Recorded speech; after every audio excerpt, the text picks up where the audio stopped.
selalu sehat walafiat ya. Alhamdulillah kita sudah dapat setengah nih dari puasa Ramadan kali ini. Setengah bulan lagi insya Allah kita akan merayakan Hari Raya Idul Fitri. Mudah-mudahan puasa kita setengah bulan ke depan selalu diberikan kelancaran dan kemudahan sama Allah Subhanahu wa Ta'ala. Amin. Seperti biasanya Ustazah selalu menemani kalian untuk menunggu azan maghrib. Nah, apa namanya? Ngabuburit ya. Oke. Dan hari ini giliran Ustazah nih untuk menemani kalian. Hari ini Ustazah akan menceritakan salah satu kisah sahabat Rasulullah yang bernama Abu Dujana.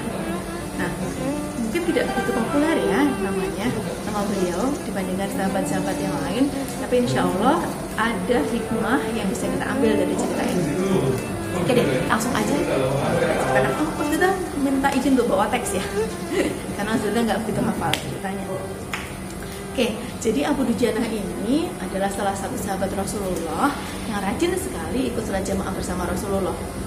Tapi dalam pengamatan Rasulullah, Abu Dujana ini sering sekali keluar duluan dari masjid, bahkan sebelum Rasulullah menyelesaikan doanya. Nah, akhirnya pada suatu hari Rasulullah memutuskan untuk bertanya langsung pada Abu Dujana daripada dipikir ya, daripada dibatin istilahnya begitu. Jadi Rasulullah menanyakan langsung kepada Abu Dujana. Begini dia bertanya, wahai Abu Dujana, apakah kamu tidak punya keinginan atau harapan atau doa yang ingin kamu panjatkan kepada Allah Subhanahu wa Ta'ala sehingga kamu bahkan keluar masjid sebelum aku menyelesaikan doaku? Abu Dujana menjawab, ya Rasulullah, saya punya alasan kenapa saya selalu pulang terburu-buru begitu. Ceritakan padaku, wahai Abu Dujana, apakah alasanmu? Kemudian Abu Dujana bercerita, ya Rasulullah, saya ini berasal dari keluarga yang tidak mampu, selalu serba kekurangan. Jadi anak-anak saya sering kelaparan. Jadi begitu mereka terbangun, apapun yang mereka temukan akan langsung mereka makan.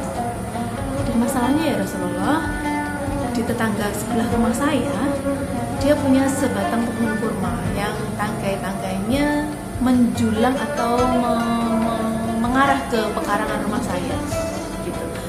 Dan ketika angin bertiup malam hari, sering sekali buah-buah yang telah masak itu berjatuhan di pekarangan kami. Nah, saya pulang terburu-buru karena saya harus memungut kurma-kurma itu sebelum anak-anak saya terbangun, dan harus saya kembalikan kepada pemiliknya. Karena pernah suatu kali terjadi ya Rasulullah, saya pulang terlambat sehingga anak saya terbangun dan dia sudah memakan kurma itu. Saya melihatnya dengan mata kepala saya sendiri. Anak saya sedang memakan sebuah kurma basah.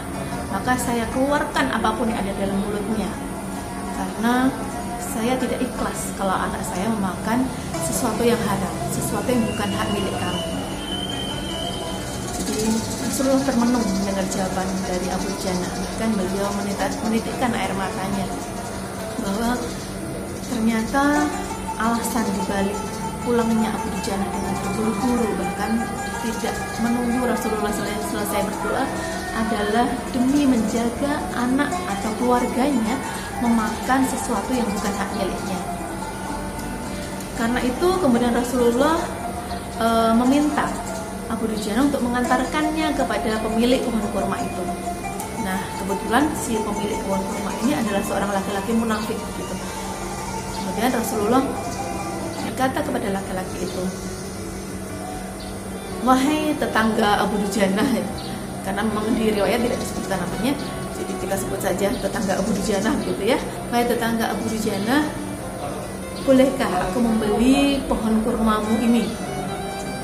Akan kuganti dengan pohon kurma yang berlapis zamrud.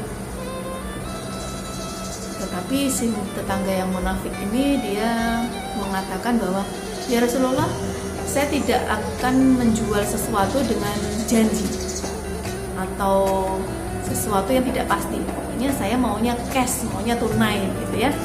Akhirnya Abu Bakar yang ikut bersama Rasulullah pada saat itu menjawab, langsung menyampaikan bahwa ya sudah, aku beli pohon kurmamu senilai 10 pohon kurma dengan kualitas yang lebih baik dari pohon kurmamu ini. Maka senanglah si lelaki munafik ini. dia dapat rezeki besar hari itu gitu ya. Jadi langsung aja diiyakan, iya saya terima, saya jual pohon ini kepadamu. Akhirnya secara simbolis pohon kurma itu diserahkan kepada Abu Bakar, kepada Rasulullah, kemudian sama Rasulullah diserahkan kepada Abu Dujana. Jadi Abu Dujana, pohon kurma ini sekarang adalah milikmu karena sudah aku beli gitu ya. Lalu pulanglah si lelaki munafik tetangganya si Abu Dujana ini dengan senang gembira, dengan berseri-seri. Kemudian dia bercerita kepada istrinya bahwa aku baru saja mendapat rezeki nomplok hari ini. Pohon kurma di depan rumah kita yang dahannya menjuntai ke halaman rumah tetangga kita itu dibeli sama Abu Bakar senilai 10 pohon kurma yang kualitasnya sangat bagus.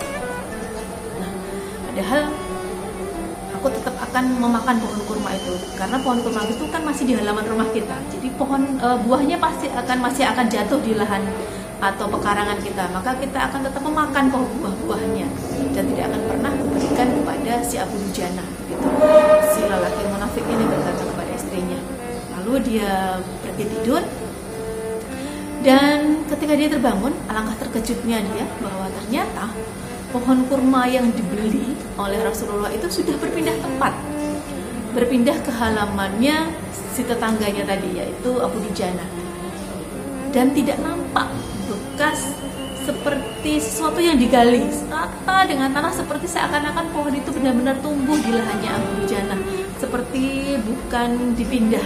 Nah, jadi alami sekali, tidak ada bekas tanah tanah dibongkar gitu ya.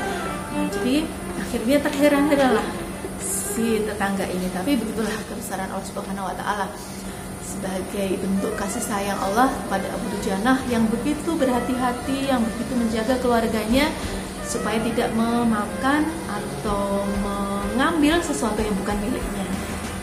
Nah, begitulah cerita sahabat Rasulullah yang bernama Abu Dujana. Kira-kira hikmah apa ya yang bisa kita ambil dari cerita ini? Nah, mungkin salah satu hal yang paling kuat atau pesan yang paling kuat yang tersirat dalam cerita ini adalah bahwa kita harus menjaga apapun yang masuk ke perut kita. Jangan sampai kita memakan sesuatu yang haram. Itu yang pertama. Dan yang kedua adalah ketika kita menemukan sesuatu atau tahu sesuatu itu bukan milik kita, maka kita berkewajiban untuk mengembalikannya kepada pemiliknya. Ya, paling tidak kita berusaha dulu mengembalikan kepada pemiliknya, karena sesuatu yang bukan milik kita kalau kita pakai, kita gunakan, maka itu akan menjadi sesuatu yang tidak halal. Oke, itulah hikmah cerita dari sahabat Rasulullah Abu Dujana. Semoga cerita ini yang saya sampaikan pada hari ini bisa bermanfaat buat teman-teman di rumah yang sedang mendengarkan. Mudah-mudahan kita senantiasa dijaga Allah dari segala sesuatu yang haram sifatnya, baik itu makanan, minuman maupun perbuatan, gitu ya. Apalagi di bulan puasa ini waktu yang tepat sekali bagi kita untuk belajar menahan diri dari segala sesuatu yang akan membatalkan puasa. Salah satunya adalah hal-hal yang haram itu tadi ya. Oke, terima kasih untuk teman-teman yang sudah menyimak pada hari ini. Selamat berbuka puasa. Oke, jangan terburu-buru buka puasanya. Kadang-kadang kalau kita puasa tuh pengennya semua dimakan gitu ya. Mulailah dengan sesuatu yang manis-manis dulu, itu yang disunahkan sama Rasulullah.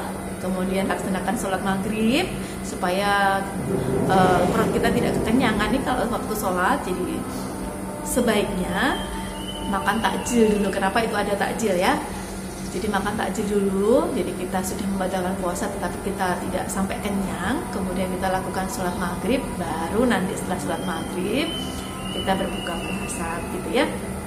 Maksudnya berbuka yang berat, makanan yang berat gitu ya. Oke, sekali lagi semoga ibadahnya lancar, puasanya lancar dan penuh sampai nanti kita merayakan Hari Raya Idul Fitri. Terima kasih. Sekian dari Ustazah. Wassalamualaikum warahmatullahi wabarakatuh.